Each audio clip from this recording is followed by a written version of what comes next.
नमस्कार, बंसल न्यूज के special segment बहस गर्म में आपका बहुत बहुत स्वागत है। इंदौर, जिसे मध्य प्रदेश में सत्ता का गढ़ कहा जाता है, और ये या यूं कहा जाए कि यहीं से कहीं न कहीं मध्य प्रदेश की राजनीति की दिशा और दशा भी तय होती है। वहां पर इन दिनों लोकसभा चुनाव को लेकर माहौल गर्म है।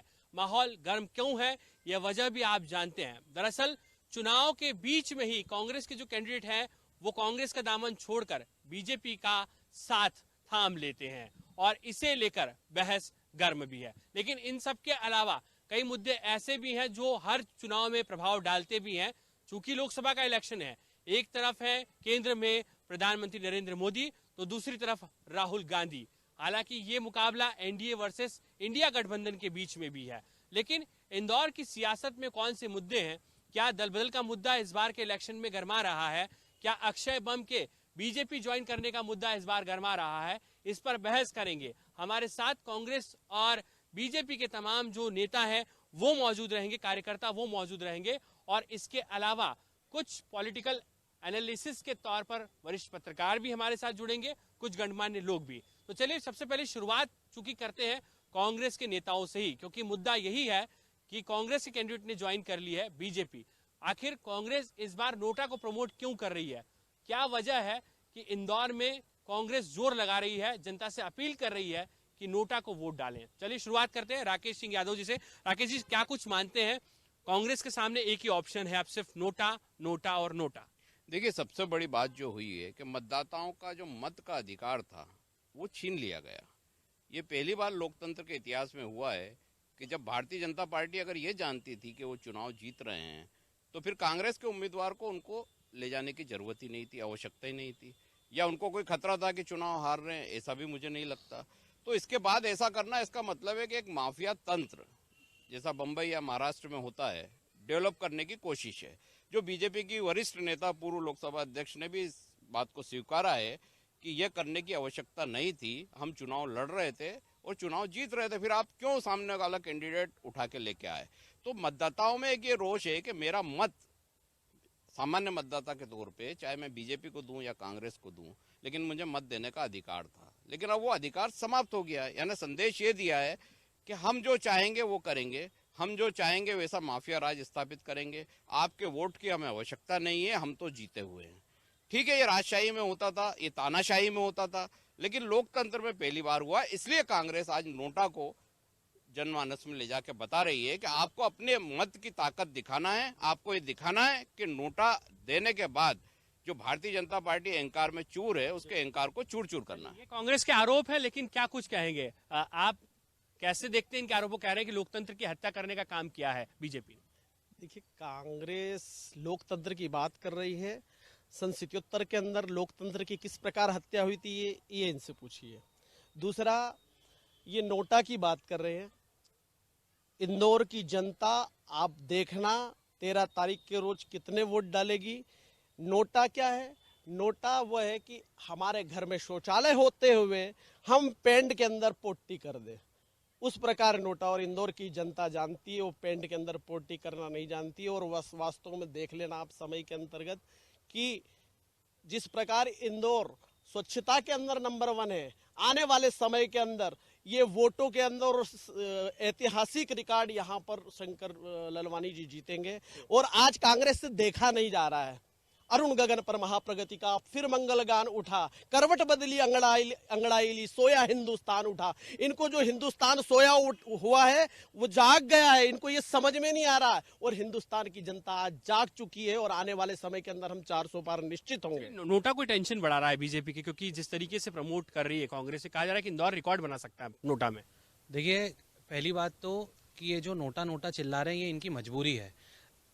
अक्षय कांति बम के भाजपा ज्वाइन करने के बाद भी इनके पास मौका था कि डमी कैंडिडेट को सपोर्ट कर सकते थे, जो बचे हुए दूसरे कैंडिडेट थे उनको सपोर्ट कर सकते थे, लेकिन किसी और का भला ना हो, हमारा चाहे बुरा हो जाए, इतने गुट सक्रिय हो जाते कांग्रेस में कि उसके बाद ये कांग्रेस की जो पीठ पीछे की हकीकत है ये सबके सामने आ जाती। इसलिए इन्होंने एक सेफेस्ट ऑप्शन चुना कि नुकसान किसी का होगा नहीं, बुराई किसी की होगी नहीं, और एक चेहरा नहीं है। इसलिए जितने भी आपको अलग अलग दल के कांग्रेसी दिखाई दे रहे हैं वो सब इसलिए एक साथ आके खड़े होने की कोशिश कर रहे हैं कि किसी का भला नहीं हो रहा है, कांग्रेस पार्टी वो पार्टी है जो किसी का भला नहीं कर सकती है।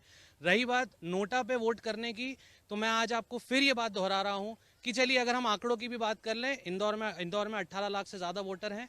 अगर 50% का वोटिंग परसेंटेज भी अगर आ जाता है तो भी इंदौर में शंकर ललवानी जी 8 लाख से ज्यादा वोट से जीत रहे हैं। ये बड़े कॉन्फिडेंट नजर आ रहे हैं। एक जवाब इधर से लेता हूँ। ये एक बड़ा सवाल है कि ये कह रहे हैं कि लाखों मतों से जीतेंगे बीजेपी के कैंडिडेट।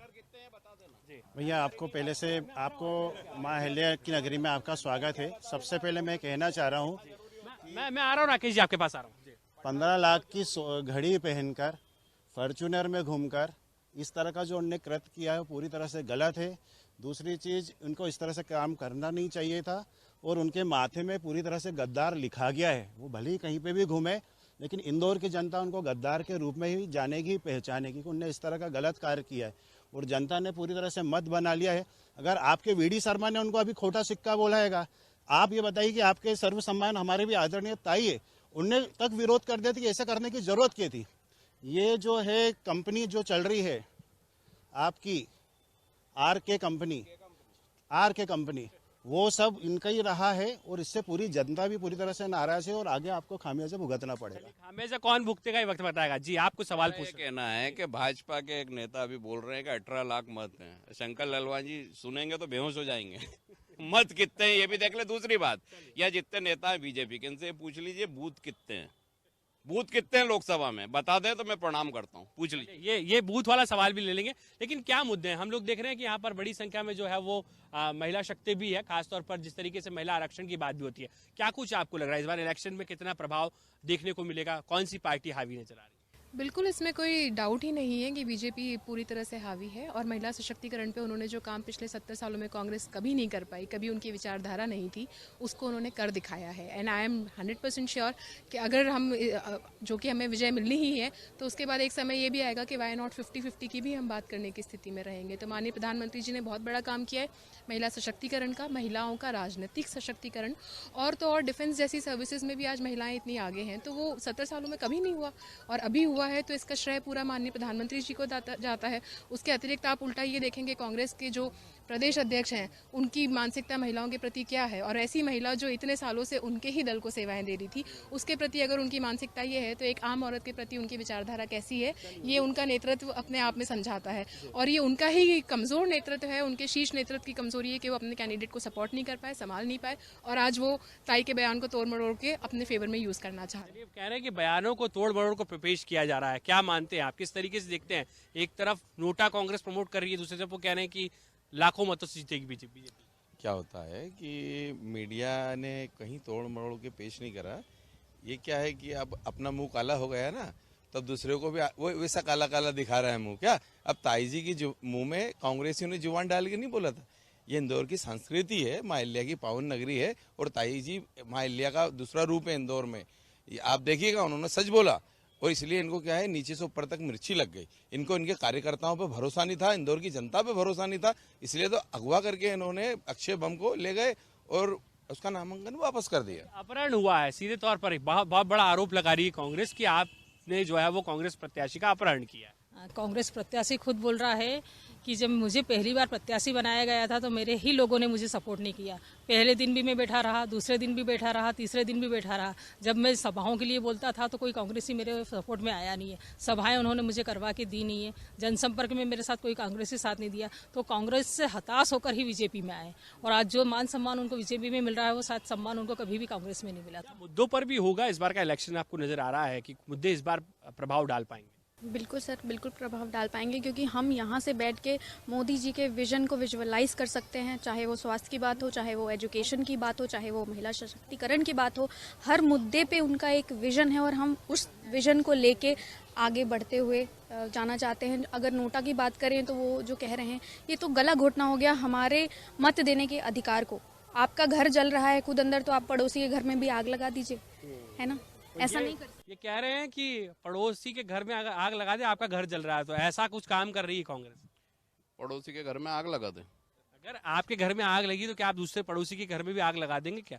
ये तो मोदी जी का काम है, वो तो शुरू से कर रहे हैं। गुजरात देखा, उसके बाद अनेक उदाहरण देखे। आग लगाना बीजेपी का शुरू से दायित्व रहा है। मंदिर का भी जो ठेका ले रहे हैं कि हमने बनाया, उसकी शुरुआत तो आग लगाने से करी, पूरे देश को बांट दिया हिंदू मुस्लिम में। उसके बाद बनाया, उसके बाद भगवान राम को जब लेके आए तो भगवान राम को वो लेके आ रहे हैं जो इनको राम लेके आए हैं धरती पे। वो बोलते हैं मंदिर का श्रेय ले रही है बीजेपी, ये कह रहे हो। 70 सालों से कांग्रेस ने किया क्या है? अभी राम मंदिर हमने बनाया, आपने ताले खुलवाए, हम मानते हैं, लेकिन आपने उसकी प्रोसेस को आगे क्यों नहीं बढ़ाया? और आपने इनविटेशन ठुकरा दिया। राहुल गांधी को इनविटेशन पहुंचाया था, उन्होंने ठुकरा दिया। वहाँ वो कहाँ गए?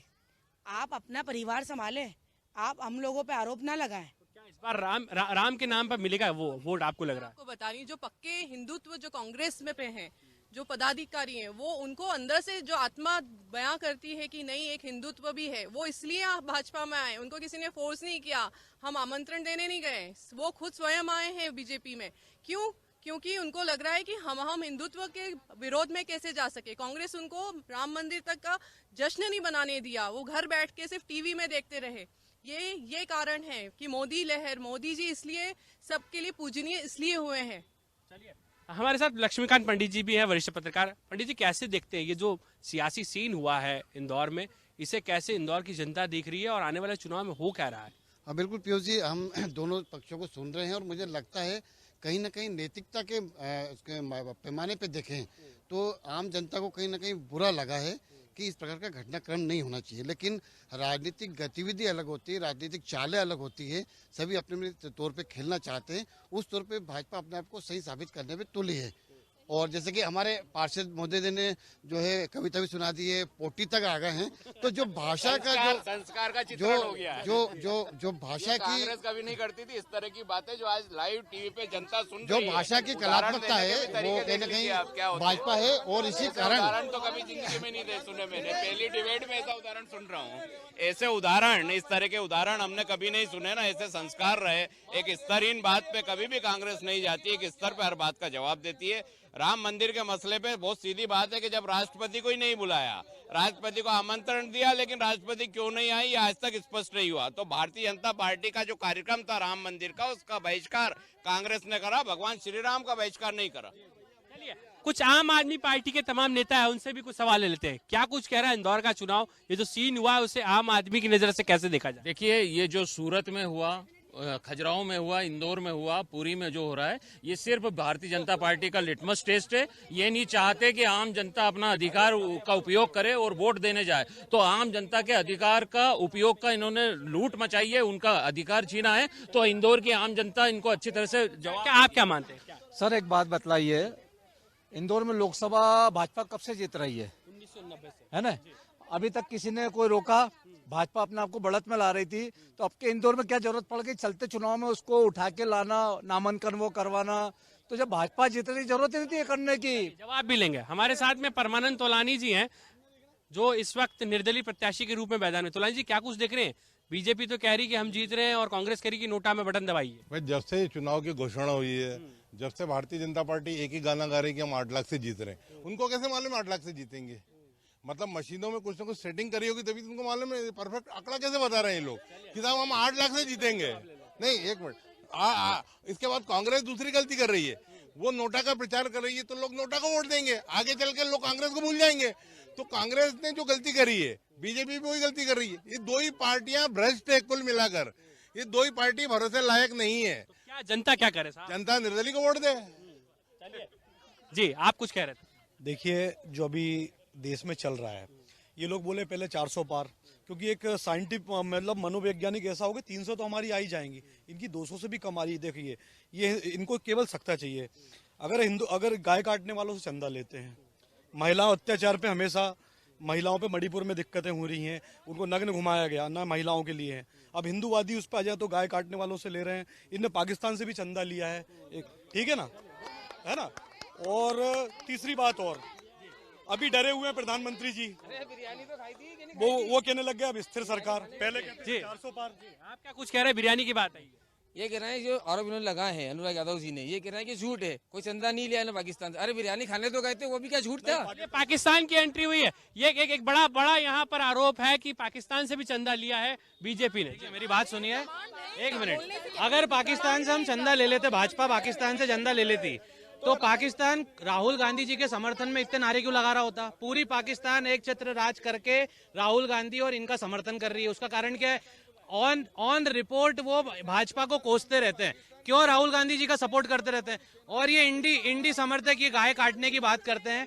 इनको बीफ के दो मतलब नहीं पता है कि गाय और भैंस दोनों के मीट को बीफ बोलते हैं। दूसरी बात अब ये बात नहीं, दूसरी बात मैं ये कहना चाहती हूँ कि अगर कांग्रेस के लोग ये कहते हैं कि पाकिस्तान से हम चंदा ले रहे हैं तो ये हास्यास्पद है। आज पाकिस्तान की स्थिति पूरे विश्व में सबको पता है। सवाल ले लीजिए। पाकिस्तान की स्थिति पूरे विश्व में सबको पता है कि उनके खुद के घर में आटे दाल के पैसे नहीं है। वो पूरे जगह जाके वो फंड्स की मांग आरोप भी लगा रहे हैं कि राम के नाम पर आप वोट मांगते हैं। जी, ये लोग राम के नाम पे लगा रहे, फॉरेन अफेयर्स नहीं देख रहे, सोशल सिक्योरिटी पे काम नहीं कर रहे। गडकरी जी ने जो अभी इतना न्हाई में प्रमोट किया उसको नहीं देख रहे। मतलब और भी तो बहुत सारे हम लोगों के लीडर्स हैं जो बहुत अच्छा अच्छा काम कर रहे हैं। राम का नाम तो है ही, उनका तो आशीर्वाद है ही हम सब पर। पाकिस्तान का खुद के ठिकाने नहीं तो वो हमको चंदा क्या देगा? ये एक बड़ा सवाल है। जी आप बताइए क्या कुछ मुद्दे हैं इस बार के इलेक्शन में? ये तो कह रहे हैं कि नोटा पर का बटन दबाइए। देखिए, अपोजिशन के पास मुद्दे तो कुछ भी नहीं है लड़ने के। अब भारतीय जनता पार्टी एक में ऐसी पार्टी है जो देश हित में सोचती है और हर एक व्यक्ति के बारे में सोचती है। आज संपूर्ण योजनाओं को ले लें आप केंद्र सरकार की, तो देश हित में है, वो लोगों के हित में है। इनके पास कोई भी मुद्दे नहीं है। आप राम मंदिर को मुद्दा बना रहे हैं, अलग अलग तरीके की चीजों को मुद्दा बना रहे हैं। कांग्रेसियों के पास या अपोजिशन के पास तो मुद्दा ही नहीं है कोई भी मुद्दा। जी, मानना है कि जिस तरह से ये बोल रहे हैं कि 8 लाख वोटों से हम जीतेंगे, इसलिए जीतेंगे क्योंकि मोदी से लेके नीचे तक जितने भी सांसद प्रत्याशी हैं पूरे भारतवर्ष में, वो जन जन तक मिलते जा रहे हैं, लोगों से मिल रहे हैं, लोगों से वार्तालाप कर रहे हैं। उनको विश्वास है कि मोदी जी जीतेंगे। भारत में इतना दम है कि पूरे पाकिस्तान को पाल ले। ये तो एक मुद्दा अलग है। राकेश जी ये कह रहे हैं कि बीजेपी कह रही कि आप आपके कैंडिडेट को ही संभाल नहीं पाए, ऐसे कैंडिडेट को जो है वो टिकट दे दिएगा जिसका कोई भरोसा नहीं था। चलिए मान लिया है ना, बेकार कैंडिडेट था, हार रहा था, तो बेचारे दो जादूगर जो घूमते हैं शहर में वो उसको क्यों उठा के ले गए? क्या उसका हलवा बनाएंगे? शंकर ललवानी को खिलाएंगे? क्या उसको कम वोट से हराना था इसलिए ले गए? ये भाजपा की अंदरूनी लड़ाई है। दो नेता जो हैं बीजेपी के, वो दोनों ऐसे नेता हैं जो चलती गाड़ी के पहिए खोल के जेक पे गाड़ी खड़ी कर देते हैं और खुद देखते हैं। ये वक्त बताएगा। जी आप कुछ बोल रहे हैं? कांग्रेस के लोगों को सिवाय जो भी हो बोले भारतीय जनता पार्टी कर रही, पर पिछले 70 साल के अंदर इन्होंने किया क्या देश के साथ? सिवाय तुष्टीकरण की राजनीति इस देश के अंदर की है। तुष्टीकरण की राजनीति करके मुसलमानों को हमेशा झुंझुना पकड़ाया है और इसके अलावा उनके साथ भी न्याय नहीं किया। तुष्टीकरण की राजनीति करते करते आज ये गर्त में पहुंच गए और आज ये कहते हैं कि ये जो यहाँ की मूल जो यहाँ का है वो यहाँ के लिए नहीं है और दूसरे लोगों के लिए बात करते हैं। चलिए ये बात हो रही। चलिए आखिरी एक सवाल। जी बताइए क्या बोल रहे हैं? क्या वो तो कह रहे हैं कि तुष्टीकरण की राजनीति में आगे है कांग्रेस। भैया हमने कांग्रेस ने कभी न तो पाकिस्तान का साथ दिया। तुम्हारे ही प्रधानमंत्री गए पाकिस्तान के पास तो मिलने, बिरयानी खाने गए। तुम आगे रह गए, बिरयानी खाने गए। तुम तो यहाँ की बात करो ना, इतने क्यों डर रहे हो यार? नेहरू जी को रोते हो, पाकिस्तान को रहते हो। अरे तुमने तुम्हारे दो कतिपय नेता इंदौर के शहर के विकास की बात कर लेते हैं। क्या कुछ हुआ है इतने सालों में? 1990 से लेकर क्या कुछ कांग्रेस देख रही है?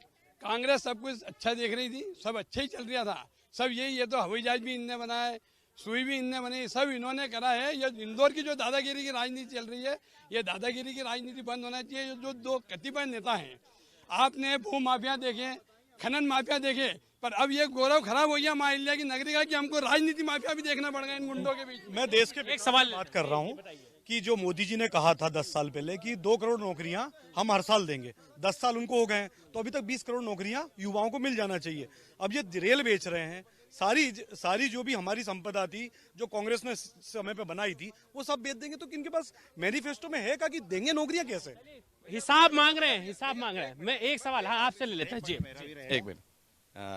बड़ी खुशी होती है जब पाकिस्तान को गाली बकते हैं। और हम तो भैया 65 और 71 भी हमने जीता। हमने सुनो, अब भैया पहले इनके श्यामा प्रसाद मुखर्जी, इनके क्या कहते हैं आप उनको, आपके पार्टी के सबसे वरिष्ठ नेता हैं, अच्छी बात है। उन्होंने मुस्लिम लीग के साथ उन्होंने सरकार बनाई, वैसे समझौता अभी पहले उन्होंने बनाई, अभी उसी हिसाब से चंद्रबाबू नायडू आंध्र प्रदेश के, उनके साथ मोदी जी ने, इनके ही घटक दल, वो कहते, सुनिए उन्होंने क्या बोला कि भैया हम 5,000 रुपये महीना हर मस्जिद को देंगे और 4,000 रुपये हर 4% मुस्लिमों को नौकरी देंगे। इधर मोदी जी कुछ कहते हैं, उनके घटक दल कुछ और कहते हैं। मतलब वही वाली बात है, श्यामा प्रसाद मुखर्जी ने बीजेपी के साथ कांग्रेस उस टाइम बनाई थी सरकार मुस्लिम लीग के साथ, और ये आपका सवाल है। जिस तरह से इलेक्ट्रल बॉन्ड में कोविशील्ड इन कंपनियों से एसबीआई के थ्रू जो पता चला चंदा लिया हुआ है, आपने जश्न बनाया, उसमें जश्न लगा के सब लोगों को कोविशील्ड लगा दिया। मोदी जी खुद कोवैक्सीन लगवा रहे हैं और इसके बाद जो बल्ब की तरह लोग जा रहे हैं, आप गारंटी ले रहे हो, किसी परिवार की जिम्मेदारी ले रहे हो, आप गाय काटने वाली कंपनी से चंदा ले रहे हो। चलिए जी जवाब ले लेते हैं, जी बताइए। कोविशील्ड और कोवैक्सीन के बारे में इनकी सारी बातें निराधार हैं। अगर साइंटिफिकली आप देखें तो आज ही मेदांता हॉस्पिटल के डॉक्टर साहब ने ये कहा है कि वैक्सीन लगे हुए 3 साल से ज्यादा हो चुके हैं, और अगर वैक्सीन नहीं लगा होता ना तो ये आज खड़े होकर इस तरह यहाँ बात नहीं कर रहे होते। इनकी बात हो गई। ये बोल रहे क्या किया भारतीय जनता पार्टी ने। एक मिनट, भारतीय जनता पार्टी ने ये किया कि आज ये जो आप मोबाइल वापर रहे हो विश्व के अंदर, हम आज इसके प्रोडक्शन के अंदर दूसरे नंबर पर, नहीं प्रोडक्शन के अंदर दूसरे नंबर पर। आज महंगाई दर यूपीए की सरकार के अंदर 13% थी, आज हमारी 8% है, और खुदरा दर जो है वो 5% है। बताइए। देखिए, अगर ये 10 साल में कुछ काम किए होते तो प्रधानमंत्री जी मन से बताते कि हमने ये काम किया। वो ये तो नहीं बोलते कि मुसलमानों को एक मकान छीन लेंगे, 1-2 कार है तो 1 कार कांग्रेस छीन लेगी। एजेंडे पे कांग्रेस के बात नहीं करते, झूठ बोलते कि हमने कभी किसी एजेंडे में ये नहीं बोला कि ऐसा होगा, लेकिन प्रधानमंत्री ने सपा झूठ बोला और अपनी उपलब्धि की बात नहीं की। हाँ हेमंत, 2 दिन पहले प्रधानमंत्री ने बोला कि अडानी अंबानी का काला धन जा रहा है टेम्पू भर भर के, तो मोदी जी को ये नहीं पता है कि काला धन अडानी अंबानी का ईडी सीबीआई कहाँ गई थी। ये मोदी को नहीं पता है कि अडानी अंबानी काला धन कर रहे हैं, तो काला धन की बात करने वाले उनका काला धन को नहीं रोक रहे, या अंदर से रूम में पैसे ले रहे हैं और बाहर बता रहे हैं कि हम तो अडानी अंबानी के विरोधी है। आप क्या चाहते हैं, क्या चाहते हैं? ईडी सीबीआई से जांच क्यों नहीं हो रही है काला धन की, क्यों नहीं हो रही है बात? ये एक बड़ा महत्वपूर्ण विषय है। मुझे लगता है काले धन की बात उठती है और कह रहे हैं कि जांच होती नहीं है। डिमोनेटाइजेशन मोदी जी लेके आए थे, तो काला धन के प्रति अगर किसी ने सबसे ज्यादा काम किया है तो वो ही लेके आए थे, है ना। वो इनके मुंह पे इतना बड़ा जवाब है कि उसके आगे वो कुछ बोल के बताएं उन्होंने क्या किया है। वो तो काले अरे सर, मेरे को एक बात बताओ। 15 लाख देंगे, उन्होंने कहा था कि अगर मान लो इस देश के अंदर इतने भूमाफिया और इतने काले धन वाले हैं कि आज अगर बांटो तो पूरे देश में 15 लाख बढ़ जाए। ये कभी नहीं कहा कि 15 लाख देंगे, उसका झूठा प्रोपेगेंडा इन्हें फैला गया। कांग्रेस का काम है झूठ बोलना और इतनी जोर से बोलना कि झूठ सबको सही लगने लग जाए। ये कह रहे हैं कि भ्रष्टाचार खत्म हुआ है मोदी राज में। भ्रष्टाचार खत्म हुआ है। सबसे पहले तो इंदौर नगर निगम में करोड़ों लूट लिए, यही बड़ा मुद्दा है। ये लूट लिए करोड़ों रुपए। एक बीजेपी का नेता नहीं बोला, बीजेपी के पार्षद, अरे पार्षद भी है, इनके साथी कितने शामिल। इनसे सवाल ले लेता हूँ। चले नगर जी 3 फॉर्च्यूनर है घर के आगे जो कभी साइकिल ठेले पे चलते थे। बीजेपी के पार्षद से सवाल लेती है। बड़ा सवाल है इंदौर के नगर निगम में जो घोटाला हुआ है, कैसे आप देखते हैं? टेंडर घोटाला हुआ, निश्चित रूप से माननीय कैलाश विजयवर्गीय जी ने उस पर कहा है कि इसकी निष्पक्ष जांच होगी और दोषियों पर कार्रवाई की जाएगी। घोटाला उस समय आपकी सरकार ने चुनाव नहीं कराए थे, और ये जो घोटाले की बात कर रहे हैं वो घोटाला हुआ था जब वहां पर किसी भारतीय जनता पार्टी की सरकार नहीं थी, वहां पर प्रशासन चला रहा था। वो प्रशासन के समय हुआ था, भारतीय जनता पार्टी की सरकार आपकी थी 2019 में, 18 और 19 में सरकार आपकी थी, उस वक्त घोटाला हुआ है। 2009 से घोटाले हैं। 2009 इन्हें भ्रष्टाचारियों को इकट्ठा करने का एक प्रकोष्ठ खोला है, उसका अध्यक्ष कौन है ये बता दो आप। भ्रष्टाचारी प्रकोष्ठ आप बताइए। नहीं, बीजेपी बताए ना, इसका अध्यक्ष कौन है? आप सारे प्रकोष्ठों के अध्यक्ष है, अब सब भ्रष्टाचारी को एक ले लिया है, तो उस प्रकोष्ठ का अध्यक्ष कौन है? ये सवाल जी मैं महिलाओं के लिए बोलना चाहता हूँ, भाजपा की भी मेरी बहनें हैं, मैं इनके लिए बोलना चाहता हूँ कि प्रधानमंत्री इतने ताकतवर क्यों नहीं? कि मणिपुर जाने में इनको डर क्यों लगता है? पाकिस्तान चले जाते हैं बिरयानी खाने, अमेरिका चले जाते हैं, मणिपुर क्यों नहीं जाते हैं? मणिपुर क्यों नहीं जा रहे? महिलाओं से जवाब लेते हैं, मणिपुर क्यों नहीं जा रहे? हमने महिलाओं के लिए हमेशा आवाज उठाई है। मोदी जी हमेशा नारी शक्ति को सम्मान देते हैं। सच्चाई सुनो आप। ये बात मणिपुर की कर रही है, तो फिर कांग्रेस के लोग और विपक्ष के लोग जब प्रधानमंत्री बोल रहे थे तो सदन से वॉकआउट क्यों हुआ? और दूसरी बात, आज ये मणिपुर चिल्ला रहे, संदेश खाली के अंदर बोलने में इनके मुंह में दही जम जाता है। विपक्षों के अंदर एक बार नहीं बोलते कि संदेश खाली के अंदर क्या हुआ। महिलाओं के बारे में ये पार्टी क्या बोल देगी जिसका शीर्ष नेतृत्व तो महिला के बारे में इतनी अभद्र टिप्पणी हर मंच पे कर सकता है? हर एक ऐसा मंच नहीं छोड़ा है। बार तो ये कह रहे हैं इंदौर में नोटा रिकॉर्ड बनाएगा कांग्रेस, उसकी कैंपेनिंग में लगी हुई है। इनका एक अभियान है जो ये अपनी खुद की नाकामी को छुपाने के लिए चला रहे हैं। नोटा कुछ नहीं है, यहाँ पर नोटा की कोई बात ही नहीं है। हमारा प्रत्याशी वैसे ही विजय है, हमने काम। भाई साहब, आप बात कर रहे हैं मणिपुर की, पर आप तो आपके अध्यक्ष को नहीं संभाल पा रहे हैं। महिलाओं के लिए कैसे शब्द यूज करें कि आपने आपके अध्यक्ष को रोका? वो भी लेंगे नोटा पे कुछ जवाब दे दीजिए। पलटेगा लोटा साहब, ये इनके पास कोई ऑप्शन नहीं है, तो ये इनको कोई मुद्दा नहीं मिल रहा है, तो ये बस नोटा कर रहे हैं। और ये है इंदौर के तमाम जनप्रतिनिधि।